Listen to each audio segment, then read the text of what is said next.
Russia overnight launched its long-anticipated attack on Ukraine, striking military posts across the country. The superior strength of the Russian forces, looking to besiege Ukraine's capital, has snaked down the Capital highway. of Ukraine, the sound of missile strikes and air sirens. The government spokesman said cruise and ballistic missile strikes are underway. What's happening in the world right now is very critical. And if you're a smart consumer, you must pay attention to what I'm telling you in this video. Because let's face it, what you get from the news media is not the reality or even the truth. So before you go buy a house or make a big purchase, such as a car or a house or a big investment, you must think twice in these times, because the times are different. In this video, I will share with you guys what impact does Russia and Ukraine war has on the US economy. And then I'll discuss in more detail the housing market, the real estate market, why are the mortgage rates dropping right now instead of increasing, and how it's going to impact us a few months from now. And then in the end, I'll pull up some cities which my subscribers have asked to look into so I can give you my synopsis of what's happening in those specific cities.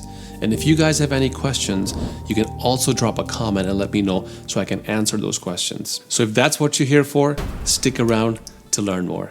And folks, if you like this kind of content, please click like and subscribe and show some love for your boy AK. Thank you. Hola, ¿cómo estás? Konnichiwa, ni hao, salam, namaste, kef halik, privet to all my friends all over the world. Welcome to Entrepreneur Extraordinaire. Folks, Russia is the #3 largest oil producer in the world. We import 600,000 barrels of oil from Russia every single day. US does. 10% of the US oil economy depends on Russia. So whether you like Russia or you hate Russia, we are dependent on them and they're dependent on us. Trillions of dollars, over $30 trillion of Russian billionaires have been invested in American businesses, such as magazines, such as local companies, and real estate holdings for that matter. And that's where the connection to the housing market happens. You see where I'm going with this, right? And for those of you who apply for a home loan, where do you think the money's coming from? It's coming from these billionaires all over the world because they pour the money in the stock market, in the equities market, and subsequently the housing market, and also the bond market. First of all, what's happening in Russia and Ukraine is very, very, very sad, folks. I wish I had never seen this day, but it is happening. And folks, the American companies are dependent on Russian economy to a great extent. We have 150 million people who are buying Apple products, Apple iPhones, okay, Intel chips, Microsoft computers, and Oracle databases, and so on and so forth. We also purchase products from Ukraine, such as barley, wheat, and other grains. If you notice Biden's speech, he clearly said that the Americans will feel the effect of this war, and by that, this is what he meant. This could not have been a worse time for Russia to try to invade Ukraine. And why? Because Russia can turn off this faucet of oil at any time they please and hurt the American economy, which, oh, by the way, it's on its belly right now. Okay, if you've seen the stock market, I'll put a chart up here. You can see, S&P 500, Dow Jones, and NASDAQ. It's all red, all across the board, folks. Some of the stocks have dropped 40%, 50%. Some companies are being wiped out. To add fuel to the fire, the oil prices are escalating, folks. Why? Because as I explained to you, when Russia turns off the oil for us, we're impacted 10%. They're the third largest supplier of oil for the entire Europe and entire world. The oil market, the energy market, transportation market, equities market do not like volatility, folks. Every time things go up and down, you will notice a pattern that the market will also fluctuate and most likely drop. And that's why you're seeing the interest rates also drop, because the banking market does not trust what's going on. The investors are taking money out of this housing loans and all these programs, and they're putting into bonds and golds and other assets. So what does that do to real estate market? Well, folks, subsequently, transportation, energy, labor cost goes up, right? Lumber goes up, 2x4s goes up, joist prices go up, the hardwood goes up, everything goes up. Granite by itself has been up 30 to 60%, since Trump took the office, and that had an impact on the granite prices. And I know this for a fact because I buy these things, so I can tell you what's happening there.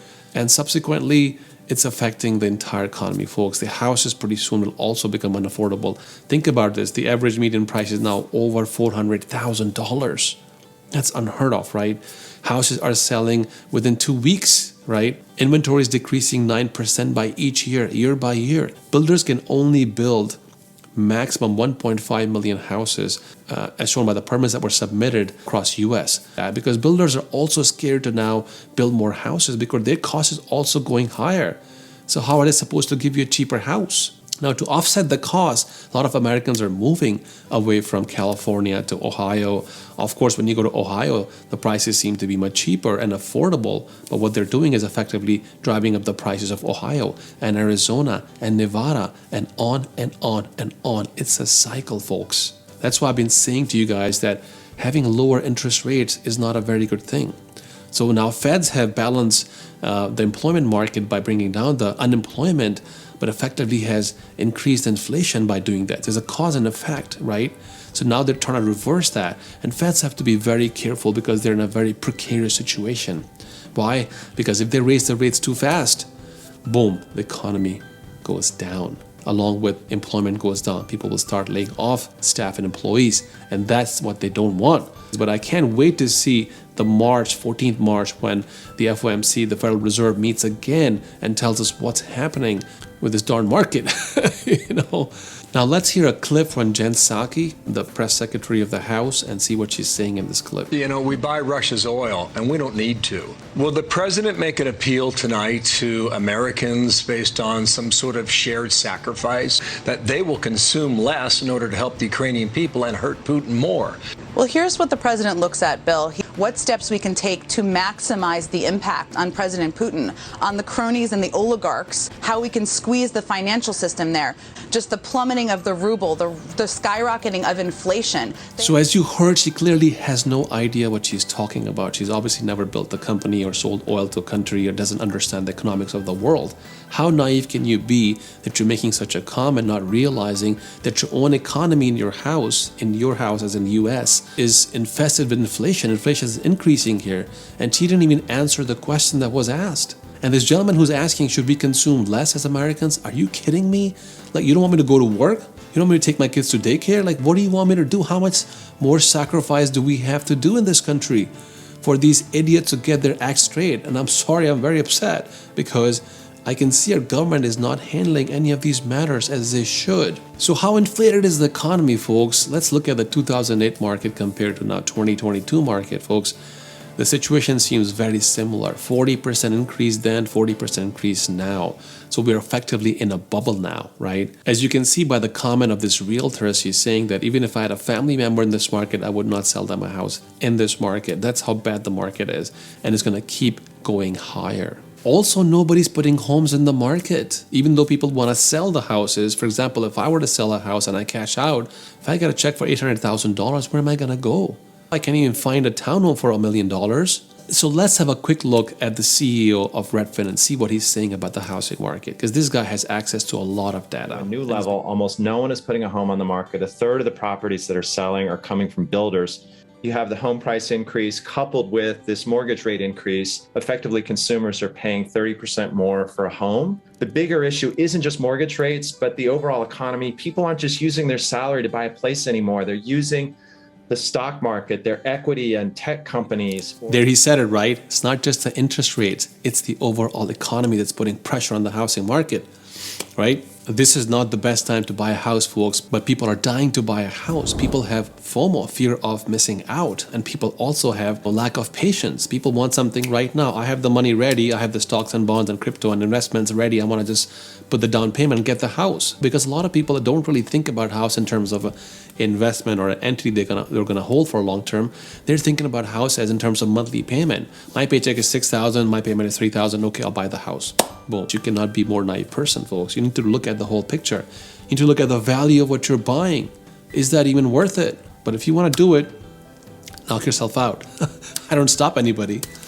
So the war adds fuel to the fire, folks. The housing prices are already high. Inflation is at 8%. Guess what? With the war, as I mentioned, oil gets more expensive. Car production will slow down, right? Supply chain issues, right? Food, grocery. The person who drives the truck to get the groceries for you is going to charge more money because it's costing him or her more for gas. So automatically the prices of food goes up. Even fertilizers, the farmers who are supposed to put fertilizer costs have gone up. So farmers are producing less crops this year. There is a socioeconomic factor here that nobody's talking about.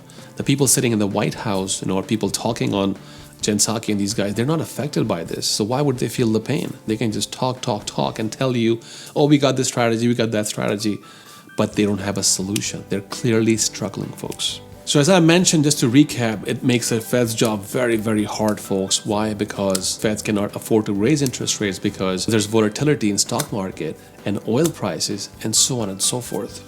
So there you have it, folks. As I've been saying, this is not the best time to jump in the housing market. If you do find a deal, however, I would jump on it if you can find a deal somewhere. There are deals to be had somewhere. And I did share in my video called, 7 best cities to live in, even now, has some of the prices lower than the median price of the market. So you can go there or check it out. So now let's jump to the section where we can provide some insights into these 2 regions. So I have a comment from someone asking about the Madison County, Illinois. So Madison County, Illinois is doing really well in terms of pricing, folks. It seems like the average price is about $80,000, which is way below national average. So it's very affordable. Now it has gone up 20 or so percent since last year, but it seems like it's tapering off. It's not going to keep going up in that area.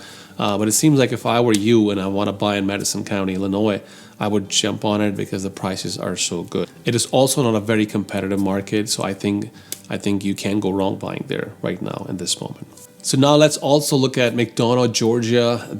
This market is the opposite of Madison County, Illinois. This market is very, very competitive. On average, houses stay in the market for only 20 days. That's pretty aggressive, right? So even though the market is very competitive, the average price, median price, is lower than the national median price. So it's still a pretty affordable area, I would say, compared to the national average.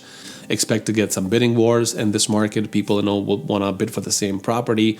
A lot of showings for the same house may happen. What's interesting is that the prices kept increasing the last few years, but now you can see in the graph it's not continuing to go up since end of last year.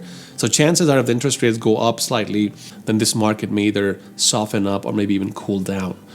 So I would say pull the trigger in this county as well. Prices are reasonable if you can find a deal. Again, you have to find a deal. You can't just buy a brand new house turnkey. That's not a deal, folks. That's not what I recommend. So do not do that. Try to find a deal. Maybe the house, a fixer-upper or something that needs a bit of work that you can move in and upgrade later. You can always change the floor plans and the roof and the columns and this and that, folks. Don't worry about all of that. So thank you, both of you, for leaving the comment, and I'm happy to look into other counties and properties. I want to thank you guys for over 5,000 subscribers, and we keep growing because of your blessings and your kindness. I always wanted to have a small community of people who I can engage with and tell them about housing and real estate and help them, get more wealth and get more senses and get more investment know-how and help each other out, because the times are tough and they're about to get tougher. If the war continues, folks, the times will get tougher. So please be very aware. Do not make any large purchases right now. Just watch where the market goes, please, before you drop your money from your bank into any asset class, whether it's stock market or crypto or housing for that matter, okay? So I'll be on travel the next week or so, but I'll shoot another video and try to make sure that I can keep the content coming every single week. Again, thank you for your time. Have a great day. Until next video and next week, I love you all. Have a fantastic day.